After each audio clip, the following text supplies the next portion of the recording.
বিসমিল্লাহির রহমানির রহিম। শিক্ষার্থীরা কেমন আছো তোমরা? আশা করছি ভালো আছো, সুস্থ আছো।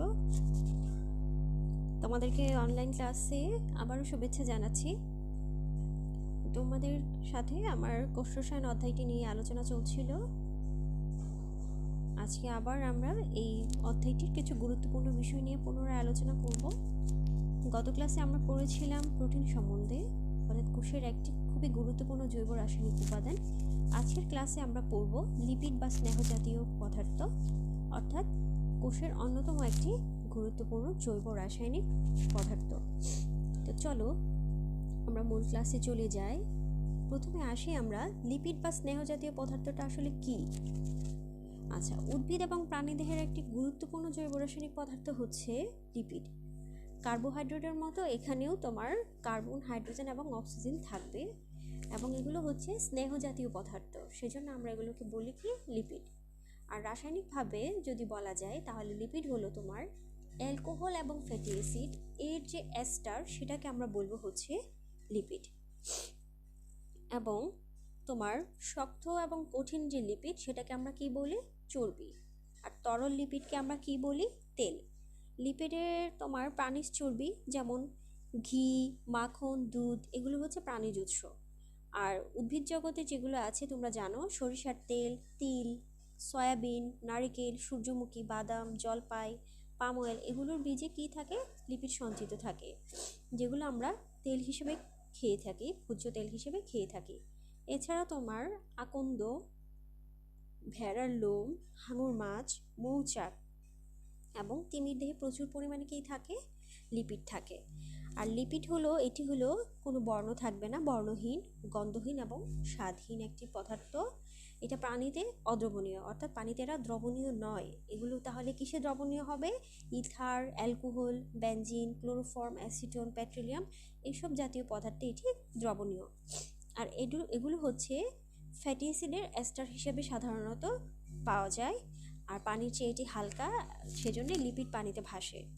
এটাকে যদি আমরা হাইড্রোলাইসিস করি, অর্থাৎ পানির সাথে যদি এটার ভাঙা হয়, তাহলে এর শেষে থাকবে হচ্ছে ফ্যাটি অ্যাসিড এবং গ্লিসারল। এর গলনাঙ্ক হচ্ছে, যত আণবিক ওজন বৃদ্ধি পাবে তার সাথে সাথে এর গলনাঙ্ক বৃদ্ধি পাবে। এবং লিপিডের সাথে যদি তুমি সোডান 3 দ্রবণ যোগ করো তাহলে কি বর্ণ ধারণ করবে? লাল বর্ণ ধারণ করবে। আর সাধারণের যে তাপমাত্রা যেমন 20°C, কিছু কিছু লিপিড যেমন তেল এগুলো হচ্ছে কি তরল অবস্থায় থাকে, আর কিছু লিপিড কঠিন অবস্থায় থাকে, যেমন আমরা যেটাকে চর্বি বলি। প্রাণীজ উৎস থেকে বেশিরভাগ সময় যে চর্বিগুলো পাই সেগুলো আমরা কঠিন অবস্থায় পাই, কারণ এগুলো সাধারণ তাপমাত্রাতে কঠিন। তা লিপিডের আসলে কাজ হচ্ছে তোমার প্রাণী এবং উদ্ভিদ, বিশেষ করে উদ্ভিদ দেহে চর্বি এবং তেল জাতীয় লিপিড তোমার সঞ্চিত খাদ্য হিসেবে জমা থাকবে, যেমন তোমার সরিষা, তিল, সয়াবিন এগুলোতে সঞ্চিত খাদ্য হিসেবে জমা থাকবে। এছাড়া এটিপি তৈরি হয়, এতে যখন বিজারণ থাকে তখন অধিক পরিমাণে এটিপি তৈরি হয়। এটা ফসফোলিপিডের কথা তোমরা শুনেছ, যেটা বিভিন্ন মেমব্রেন যেমন তোমার সেল মেমব্রেন, প্লাজমা মেমব্রেন এগুলোর গাঠনিক উপাদান হিসেবে কাজ করে। মোম জাতীয় যে লিপিড আছে সেগুলো পাতার বাইরের স্তরে তোমরা দেখবে এক জাতীয় মোমের আস্তরণের মতো মনে হচ্ছে, যেমন কিউটিকল যেটা সৃষ্টি করে। এবং এই কিউটিকলটা কি করে? পাতার যে প্রসাধন, অর্থাৎ পানি যে বাষ্পাকারে বের হয়ে যায় অতিরিক্ত পানিটা পাতার এই ছিদ্রের মাধ্যমে, সেটাকে রোধ করে হচ্ছে তোমার এই কিউটিকল স্তরটা। তারপর হচ্ছে কিছু কিছু এনজাইমের যে প্রোস্থেটিক গ্রুপ আছে সেখানেও ফসফোলিপিড কাজ করে। এছাড়া তোমার এটা বিভিন্ন আয়নের বাহক হিসেবেও কাজ করে। সালোক সংশ্লেষণে গ্লাইকোলিপিড বলে একটি লিপিড আছে, তার বিশেষ ধরনের ভূমিকা রয়েছে। এরা প্রোটিনের সাথে যুক্ত হবে তখন আমরা এটাকে বলবো লিপোপ্রোটিন, অর্থাৎ লিপিড প্রোটিনের সাথে যুক্ত হলে লিপোপ্রোটিন। এবং লিপোপ্রোটিন হচ্ছে শক্তি উৎপাদন প্রক্রিয়ার সাথে জড়িত। এখন আসো আমরা এই লিপিডের শ্রেণীবিভাগ সম্বন্ধে আলোচনা করি।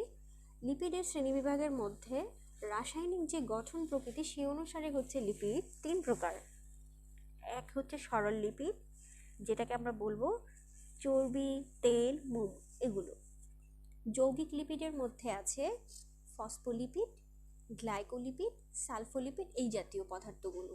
আর উদ্ভূত লিপিড, তার মানে বোঝা যাচ্ছে যে কোনো একটা লিপিড থেকে এগুলো উদ্ভূত হয়, সেই জন্য এগুলো হচ্ছে স্টেরয়েড, টারপিডস, রাবার। আচ্ছা, আণবিক গঠন অনুযায়ী হচ্ছে লিপিড 5 প্রকার।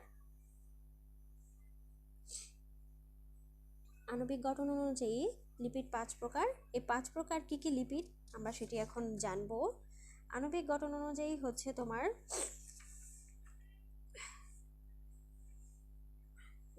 প্রথমে আসছি আমরা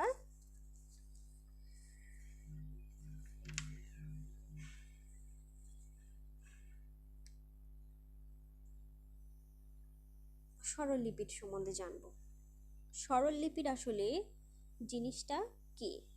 যেসব লিপিডকে তুমি বিশ্লেষণ করলে স্নেহ পদার্থ ছাড়া অন্য কোনো কিছুই পাওয়া যাবে না, সেগুলোকে আমরা কি বলবো?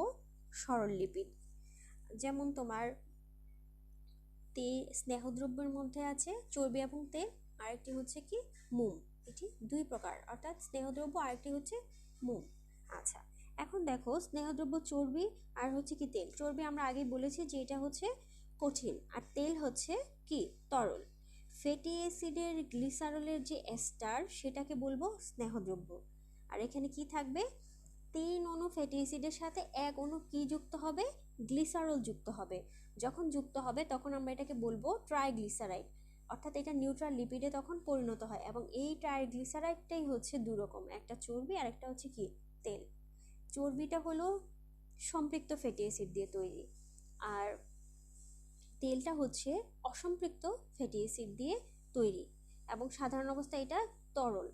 আচ্ছা, আর ট্রাইগ্লিসারাইড জিনিসটা কি? যখন আমরা বলছি কি 1 অণু গ্লিসারলের সাথে, এখানে তোমরা দেখতে পাচ্ছ যে লিখেছি 1 অণু গ্লিসারলের সাথে 3টা ফ্যাটি অ্যাসিড যখন যুক্ত হবে তখন 1 অণু ট্রাইগ্লিসারাইড তৈরি হবে। আর এই 3টা ফ্যাটি অ্যাসিড যুক্ত হওয়ার ফলে 1 অণু পানি সেখান থেকে বের হয়ে যাবে, এবং তখনই আমরা এটাকে বলবো ট্রাইগ্লিসারাইড। আর ফ্যাটি অ্যাসিড কাকে বলবো? ফ্যাটি অ্যাসিড হচ্ছে মূলত একটা হাইড্রোকার্বন চেইন, অর্থাৎ কার্বনের চেইন, তার সাথে হচ্ছে তোমার কি যুক্ত আছে? হাইড্রোজেন আছে কার্বনের হাতগুলোতে, বা কার্বনের যে 4টি বন্ড থাকে, 4টি হাত থাকে, সেই 4টি হাতে হাইড্রোজেন যুক্ত থাকবে, যেটার একটি মাথায় থাকবে একটি কার্বক্সিল গ্রুপ। তখন আমরা এটাকে বলবো হচ্ছে কি ফ্যাটি অ্যাসিড। এবং ফ্যাটি অ্যাসিড হচ্ছে 2 রকমের, একটা হচ্ছে স্যাচুরেটেড ফ্যাটি অ্যাসিড, আর একটা কি unsaturated fatty acid. Saturated fatty অ্যাসিডের উদাহরণ হলো তোমার স্টিয়ারিক অ্যাসিড, আর আনস্যাচুরেটেড ফ্যাটি অ্যাসিডের উদাহরণ হলো লিনোলিক অ্যাসিড এবং লিনোলেনিক অ্যাসিড। তাছাড়াও সিজ এবং ট্রান্স ফ্যাটি অ্যাসিড নামে আরও 2 ধরনের অ্যাসিড রয়েছে। আমরা জানি যে ফ্যাটি অ্যাসিডের 2টি কার্বন এটমের মধ্যে যখন, অর্থাৎ 2টি কার্বন যে এটম থাকবে সেগুলোর মধ্যে যখন ডাবল বন্ড থাকবে তখন হচ্ছে ডাবল বন্ডের মধ্যে হাইড্রোজেনগুলো যখন একই দিকে থাকবে, দেখো এখানে সিস ফ্যাট লেখা আছে যে ছবিটির নিচে, সেখানে এই সিস ফ্যাটের দেখো কার্বন 2টি ডাবল বন্ড আছে কার্বনের মাঝখানে, তাদের একই পাশে হাইড্রোজেন অবস্থিত। আর ট্রান্স যেখানে লেখা আছে সেখানে ডাবল বন্ডের 2টি কার্বনের 2টি হাতের ঠিক বিপরীত 2 দিকে হচ্ছে 2টি হাইড্রোজেন অবস্থিত। অর্থাৎ যখনই হাইড্রোজেন 2টি একই দিকে থাকবে ডবল বন্ডে তখন আমরা এটা বলবো সিস ফ্যাটি অ্যাসিড, আর যখন ডাবল বন্ডের 2 পাশে 2টি হাইড্রোজেন থাকবে তখন আমরা এটাকে বলবো ট্রান্স ফ্যাটি অ্যাসিড। আর এই পাশে আমরা স্যাচুরেটেড ফ্যাটি অ্যাসিডের একটি কার্বন শৃঙ্খল দেখতে পাচ্ছি, অর্থাৎ এরা এভাবে পরপর যুক্ত হয়ে ফ্যাটি অ্যাসিড তৈরি করবে। আর ফ্যাটি অ্যাসিডের যে শেষ CH3 এর পর 3 নম্বর কার্বনে যদি ডবল বন্ড থাকে তখন হচ্ছে সেটা ওমেগা 3, আর যদি 6 নম্বর কার্বনে ডবল বন্ড থাকে তখন সেটাকে আমরা বলবো ওমেগা 6 ফ্যাটি অ্যাসিড। তা এই ফ্যাটি অ্যাসিডগুলোই হচ্ছে একটা হাইড্রোকার্বন চেইন মূলত, এবং কার্বক্সিল গ্রুপের যে ডিহাইড্রেশন বিক্রিয়ার মাধ্যমে এই OH সাইড গ্রুপের সংযোগকে বলবো আমরা কি লিঙ্কেজ? Ester linkage. আর ফ্যাটি অ্যাসিডের যখন কোনো ডবল বন্ড থাকবে না সেটাই হচ্ছে স্যাচুরেটেড ফ্যাটি অ্যাসিড, যেটা আমরা এখানে দেখতে পাচ্ছি ছবিতে। এখানে সব কিছু হচ্ছে সিঙ্গেল বন্ড দিয়ে তৈরি, আর যখনই ডবল বন্ড থাকবে সেটা হচ্ছে আমাদের কি আনস্যাচুরেটেড ফ্যাটি অ্যাসিড।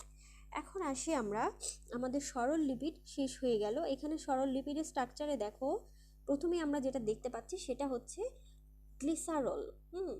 গ্লিসারল, এটা হচ্ছে গ্লিসারলের স্ট্রাকচার। এই দ্বিতীয় চিত্রটিতে তোমরা দেখতে পাচ্ছ একটি বড় গ্লিসারল অণু, তার সাথে হচ্ছে 3টি ফ্যাটি অ্যাসিড চেইন যুক্ত হয়েছে, 1 2 3, এবং প্রত্যেকটি গ্লিসারল, এখানে গ্লিসারলের কার্বনের যে পাশে OH আছে ঠিক অপোজিট পাশের তিনটি ফ্যাটি অ্যাসিডের প্রত্যেকটি থেকে একটি করে হাইড্রোজেন এসে যুক্ত হয়েছে, ফলে 3 অণু পানি এখান থেকে বের হয়ে গিয়ে যে নতুন স্ট্রাকচারটি তৈরি হলো সেটা হচ্ছে আমাদের কি ট্রাইগ্লিসারাইল মলিকিউল।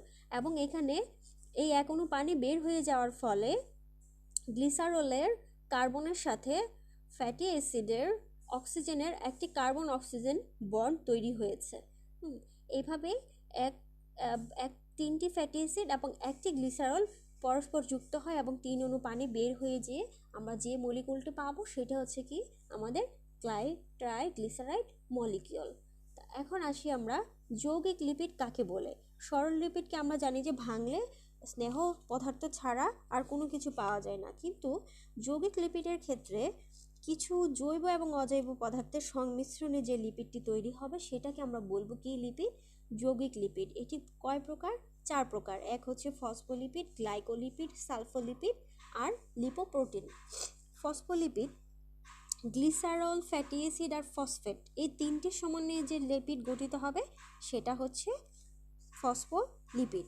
দেখো এখানে লেখা আছে স্পষ্ট করে, লিপিডের স্ট্রাকচারে দেখো গ্লিসারল থাকবে, ফ্যাটি অ্যাসিড থাকবে, আর তার সাথে যখন ফসফেট যুক্ত হবে তখন আমরা সেটাকে বলবো ফসফোলিপিড। যেমন তোমার লেসিথিন, সেফালিন, তারপর হচ্ছে প্লাজমোজেন, এই জাতীয় হচ্ছে ফসফোলিপিড। আর ফসফোলিপিডের বিশেষ একটি উপাদান হলো ফসফোটাইডিক অ্যাসিড। সাধারণত কোষ membrane, mitochondria, tonoplast, endoplasmic reticulum, nuclear envelope এগুলোই হচ্ছে ফসফোলিপিড সম্বলিত, অর্থাৎ এইসব অঙ্গাণুগুলোর মাঝে কি থাকে? ফসফোলিপিড থাকে। আচ্ছা, গ্লাইকোলিপিড কি? সরল লিপিডের সাথে যখন কোনো কার্বোহাইড্রেট যুক্ত থাকবে, গ্লাইকো মানে বুঝতে পারছো এখানে কি থাকবে? কার্বোহাইড্রেট যুক্ত থাকবে, অর্থাৎ কোনো লিপিডের সঙ্গে যখন কার্বোহাইড্রেট যুক্ত থাকবে সরল লিপিডের সাথে তখন আমরা সেটাকে বলবো গ্লাইকোলিপিড। এখানে আমরা ফসফোলিপিডে পড়েছিলাম ফসফেট থাকবে, আর এখানে ফসফেটের পরিবর্তে থাকবে গ্যালাকটোজ বা গ্লুকোজ। উদ্ভিদের ফটোসিনথেটিক অঙ্গে ফসফোলিপিড অপেক্ষা গ্লাইকোলিপিড কি থাকে? বেশি থাকে, কারণ সেখানে হচ্ছে শর্করা জাতীয় খাদ্য তৈরি হয়। ক্লোরোপ্লাস্টের মেমব্রেনের গ্লাইকোলিপিড কি থাকবে তাহলে? অধিক পরিমাণে থাকবে, যেহেতু ক্লোরোপ্লাস্টে কি থাকে? প্লাস্টিড থাকে, আর প্লাস্টিডের কারণেই হচ্ছে তোমার উদ্ভিদ খাদ্য তৈরি করতে পারে সালোক সংশ্লেষণ প্রক্রিয়ার মাধ্যমে। আর যদি গ্যালাক্টোজ উপস্থিত থাকে তখন আমরা এটাকে বলবো গ্যালাক্টোলিপিড। যেমন তোমার সূর্যমুখী আর তুলার বীজ থেকে গ্লাইকোলিপিড সাধারণত শনাক্ত করা হয়েছে। আর গ্লাইকোপ্রোটিন প্লাস গ্লাইকোলিপিড এই দুটোকে আমরা একসাথে বলবো কি? গ্লাইকোক্যালিক্স।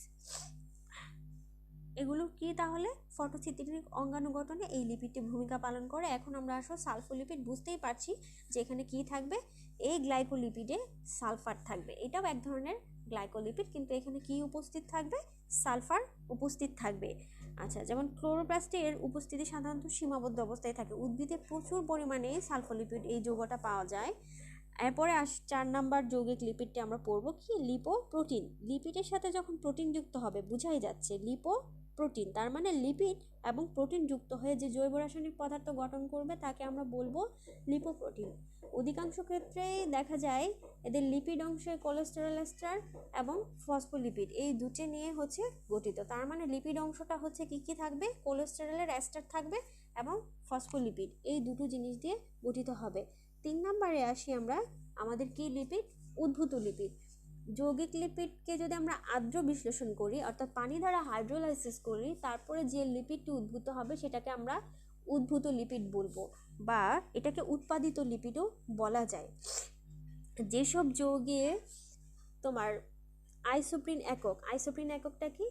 এককের C5H8, অর্থাৎ এইটা হচ্ছে একক। এই এককের পলিমার, অর্থাৎ এইটা পরপর যুক্ত হয়ে C5H8 এই স্ট্রাকচারটা পরপর যুক্ত হয়ে যখন হচ্ছে তোমার অনেক বড় একটা লম্বা চেইন তৈরি করবে সেটাকে আমরা বলবো কি? টার্পিনয়েড লিপিড। তার মানে এই আইসোপ্রিন এককটা যখন পরপর শৃঙ্খলিত হয়ে যুক্ত হবে, একটা পলিমার গঠন করবে, সেই পলিমারটার নাম হবে কি?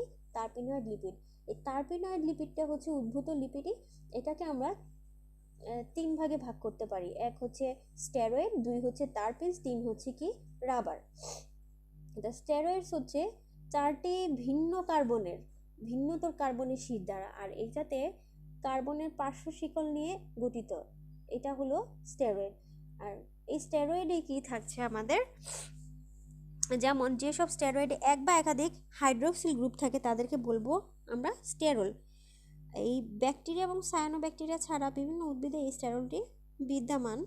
আর আলু এবং চুপড়ি আলুতে সর্বোচ্চ পরিমাণে কি পাওয়া যায়, কোলেস্টেরল পাওয়া যায়, এবং অধিক পরিমাণে কোলেস্টেরল প্রাণীদেহেও পাওয়া যায়। কোলেস্টেরল তোমরা জানো যে আমরা জানি যে হৃদরোগ তৈরি হয় শুধুমাত্র হৃদরোগ হয় কোলেস্টেরলের কারণে, অর্থাৎ রক্তে যখন এই কোলেস্টেরলের ঘনত্ব বেড়ে যায় তখন হচ্ছে হার্টের যে আর্টারিগুলো আছে এই আর্টারিগুলোতে হচ্ছে তোমার ব্লক হয়ে যায়, জমে যায়।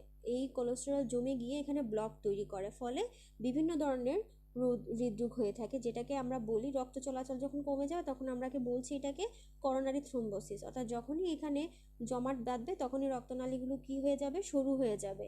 আর কোলেস্টেরল হলো এটা সকল প্রাণীর চর্বিতে বিদ্যমান একটা সাধারণ একটা স্টেরল, অর্থাৎ এটা এক ধরনের স্টেরয়েডস যা প্লাজমা মেমব্রেনের একটা অতি প্রয়োজনীয় উপাদান এবং পিত্তের প্রধান উপাদান, এবং ভিটামিন ডি এর পূর্বসূচক হলো এই কোলেস্টেরল। এই কোলেস্টেরল হচ্ছে মানুষের রক্তে বেশি থাকাটা ক্ষতিকর। রক্তের স্বাভাবিক মাত্রা হচ্ছে এর 0.15 থেকে 1.20%। এইটা হচ্ছে দুই ধরনের, একটা হচ্ছে লো ডেনসিটি এলডিএল আর একটা হচ্ছে কি এইচডিএল, অর্থাৎ লো ডেনসিটি লিপোপ্রোটিন একটা, হাই ডেনসিটি লিপোপ্রোটিন। মানুষের রক্তে এইচডিএল থাকা ভালো, এলডিএল বেশি থাকা খুব ক্ষতিকর, অর্থাৎ লো ডেনসিটি লিপোপ্রোটিন থাকাটা ক্ষতিকর, যদি হাই ডেনসিটি লিপোপ্রোটিন থাকে সেটা ভালো। আর সাধারণত মহিলাদের রক্তে তোমার এইচডিএলটা একটু বেশি থাকে আর এলডিএলটা কম থাকে, এই জন্য পুরুষ লোক অপেক্ষা স্ত্রী লোক সাধারণত হৃদরোগে কম আক্রান্ত হয়। হার্ট অ্যাটাকটা বা হচ্ছে তোমার হার্টের যে রোগগুলো বেশিরভাগ সময় পুরুষদের বেশি হয়। কোলেস্টেরলের মাত্রা যখনই বেশি হয়ে যাবে তখন রক্তনালীগুলো কি হয়ে যাবে, সরু হয়ে যাবে, ফলে রক্ত চলাচলে বাধা ঘটবে এবং করোনারি থ্রম্বোসিস নামে হৃদরোগ তৈরি হবে। তাছাড়া অতিরিক্ত মাত্রায় কোলেস্টেরল ধমনির যে লুমেনগুলো আছে, লুমেন মানে ফাঁকা স্থান, সেই ফাঁকা স্থানগুলো বন্ধ করে দিতে পারে। আচ্ছা, এই তার মানে মানুষের রক্তে এইচডিএল এর মাত্রাটা বেশি থাকা ভালো। এটা এইচডিএল এর মাত্রাটা কত হবে, 40-এর চেয়ে বেশি, আর এলডিএল এর মাত্রা হবে 100-র চেয়ে কম, অর্থাৎ 100 মিলিগ্রাম পার ডেসিলিটার এই পরিমাণে থাকবে। বিভিন্ন প্রকার চিকিৎসায় সাধারণত স্টেরয়েড ব্যবহার করা হয়, তোমরা জানো বিভিন্ন বিশেষ করে জয়েন্টে, হাঁটুর জয়েন্ট, কোমরের জয়েন্ট, এগুলোর যে ব্যথা থাকে সেই ব্যথা নিরাময়ের ক্ষেত্রে অনেক সময় যে ইঞ্জেকশনগুলো যে দেওয়া হয় সেগুলো হচ্ছে কি স্টেরয়েড জাতীয়। আর কিছু স্টেরয়েড হরমোন প্রাণীর যৌন বিকাশও নিয়ন্ত্রণ করে, প্রোটিন চর্বি হজম করে সাহায্য করে, পানির ভারসাম্য রক্ষা করে, কোষপর্দা গঠন, এইসব কাজ করে থাকে। এখন আসো আমরা কি জানবো, আরেকটি উদ্ভিদ টারপিনয়েডস, সেটা হলো কি টারপিনস। 10 থেকে 40টি কার্বন পরমাণু যখন একটা আইসোপ্রিনয়েড যৌগ তৈরি করবে তখন আমরা সেটাকে বলবো হচ্ছে টারপিনস, এবং এটার হচ্ছে তোমার সাধারণ সংকেত হলো C5H8। টারপিনস হচ্ছে তোমার পুদিনা, তুলসী, এগুলোতে হচ্ছে উদ্যায়ী তেল হিসেবে টারপিনস পাওয়া যাবে, আর সেজন্য সুগন্ধি প্রসাধনী সামগ্রীতে এটার একটা ব্যবহার আছে, প্লাস বার্নিশের কাজেও, কারণ এগুলো কি হয়ে যায়, উদ্যায়ী পদার্থ, অর্থাৎ উড়ে যায়, খোলা রাখলে উড়ে যায়, কোথাও মুখ বোতলের মধ্যে আটকে রাখলে সেগুলো থাকবে, চাপে আটকে রাখলে থাকবে, আর যদি মুখ খোলা হয়ে যায় বা চাপ চলে যায় তখন হচ্ছে এগুলো উড়ে যাবে। এরপরে আসো রাবার। রাবার হচ্ছে 3000 থেকে 6000 আইসোপ্রিন যৌগ যখন একসাথে যুক্ত হবে তখন তৈরি হবে রাবার। যেমন তোমার হ্যাবিয়া ব্রাসিলিয়ানসিস থেকে প্রাকৃতিক রাবার বা প্যারা রাবার পাওয়া যায়। আবার তোমার ফাইকাস ইলাস্টিকা ভারতীয় রাবার, এটা থেকে বৃক্ষের কষ থেকে সামান্য পরিমাণে কি করা যায়, রাবার সংগ্রহ করা যায়। প্রাকৃতিক রাবার ছাড়াও কৃত্রিম উপায়ে রাবার তৈরি করা যায়, তখন এটাকে আমরা বলবো হচ্ছে গাম রাবার। আচ্ছা, এটার কাজ কি, তোমার রাবারের কাজ তোমরা জানো, বাস, ট্রাক, মোটর গাড়ি, রিক্সা, সাইকেল, এগুলো যে টায়ার, সেখানে টায়ার তৈরি করার জন্য কি ব্যবহার করা হয়, রাবার ব্যবহার করা হয়। এখন আসো কিছু আমরা ভিন্নধর্মী লিপিড নিয়ে আলোচনা করব। ভিন্নধর্মী লিপিড কি, ক্যারোটিনয়েডস, এটার নাম তোমরা শুনেছ। ক্যারোটিনয়েডস সাধারণত তোমরা রঞ্জক পদার্থ হিসেবেই জেনে থাকো। হ্যাঁ, ক্যারোটিনয়েডস তোমরা কি, এটা হচ্ছে আলোক সংশ্লেষে এক ধরনের কি পিগমেন্ট। বিটা ক্যারোটিন তোমরা শুনেছো, যেটা পাতায় আলোক শক্তি শোষণ করে এবং সালোক সংশ্লেষণে সাহায্য করে। এছাড়া বিটা ক্যারোটিন হচ্ছে আলোক অনুধাবন করে কি ঘটায়, ফটোপ্রিজমও ঘটাতে পারে এটা। মানবদেহে ভিটা ক্যারোটিন ভেঙে 2 অণু ভিটামিন এ তৈরি করে, যেটা থেকে তোমার রোডোপসিন তৈরি হয়। রোডোপসিন হচ্ছে দৃষ্টিশক্তি দান করে, অর্থাৎ চোখে থাকে এই কোষটা, এটা দৃষ্টিশক্তি দান করে। ডিমের কুসুম, গাজর, টমেটো এগুলোতে কি পাওয়া যায়? ভিটা ক্যারোটিন পাওয়া যায়। তোমরা চিত্রটিতে দেখতে পাচ্ছ যে কোথায় কোথায় আমরা এই ক্যারোটিনার্স পাবো। দেখো, আনারস, কমলা, টমেটো, লেবু, তারপর আছে কি ভুট্টা, গাজর, তরমুজ, এইসব উদ্ভিজ্জ প্রোটিন, উদ্ভিজ্জ জায়গায় আমরা কি পাচ্ছি? ক্যারোটিনার্সটা পাচ্ছি। এছাড়া আরেক ধরনের ভিন্নধর্মী লিপিড হচ্ছে তোমার স্টেরয়েডস। কেন এটা ভিন্নধর্মী? কারণ হচ্ছে টেস্টোস্টেরন আর এস্ট্রোজেন হলো এক ধরনের স্টেরয়েড হরমোন। এটা হচ্ছে মেরুদণ্ডী প্রাণীতে কি করে? টেস্টোস্টেরন যৌন বিকাশ নিয়ন্ত্রণ করে, অর্থাৎ এটা পুরুষ এবং নারীতে এই দুটি হরমোন থাকে। কর্টিসল কার্বোহাইড্রেট ও প্রোটিন হজম, লবণ ভারসাম্য, পানি ভারসাম্য ও যৌন বিকাশে অবদান রাখে। এই কর্টিসল কি এক ধরনের স্টেরয়েড, এটা হরমোন। কোলেস্টেরল লিভারে তৈরি হয় এবং কোষঝিল্লির গঠনেও সাহায্য করে। টেস্টোস্টেরন এবং অন্যান্য স্টেরয়েড হরমোন সৃষ্টির কি সূচনা দ্রব্য হিসেবে কাজ করে। এই দুটি হরমোন হচ্ছে, এই স্টেরয়েড হরমোন কি অন্যান্য হরমোন সৃষ্টির সূচনা দ্রব্য হিসেবে কাজ করে। বাইল সল্ট তৈরিতেও সাহায্য করে, যেটা হচ্ছে খাবারের কি চর্বি হজমে অবদান রাখে। বাইল সল্ট এটাতেও সাহায্য করে এই স্টেরয়েডসগুলো। রক্তে অতিরিক্ত মাত্রায় যদি কোলেস্টেরল ধমনীর লবণ বন্ধ করে দিতে পারে, এবং রক্তে যদি লো ডেনসিটির থাকে তোমার লিপিড থাকে, সেটা হচ্ছে কি ক্ষতিকর, কিন্তু হাই ডেনসিটি থাকলে এটা ভালো। আর কিছু ভিটামিনস আছে, যেমন ক্যারোটিনের এবং স্টেরয়েডের মতো কিছু ভিটামিনও আইসোপ্রিনের রাসায়নিক পরিবর্তন প্লাস কোভ্যালেন্ট লিঙ্কিংয়ের মাধ্যমেও তৈরি হয়, যেগুলো ক্যারোটিনের থেকে যদি ভিটামিন এ তৈরি হয়, এর অভাব হলে কি হবে? ত্বক শুষ্ক হবে, রাতকানা রোগ হবে, বৃদ্ধি রহিত হবে। ভিটামিন ডি অন্ত্র থেকে ক্যালসিয়াম শোষণ নিয়ন্ত্রণ করে, এর অভাবে কি হবে? হাড়জনিত বিভিন্ন রোগ হবে। একদল লিপিড ভিটামিন ই হিসেবে পরিচিত।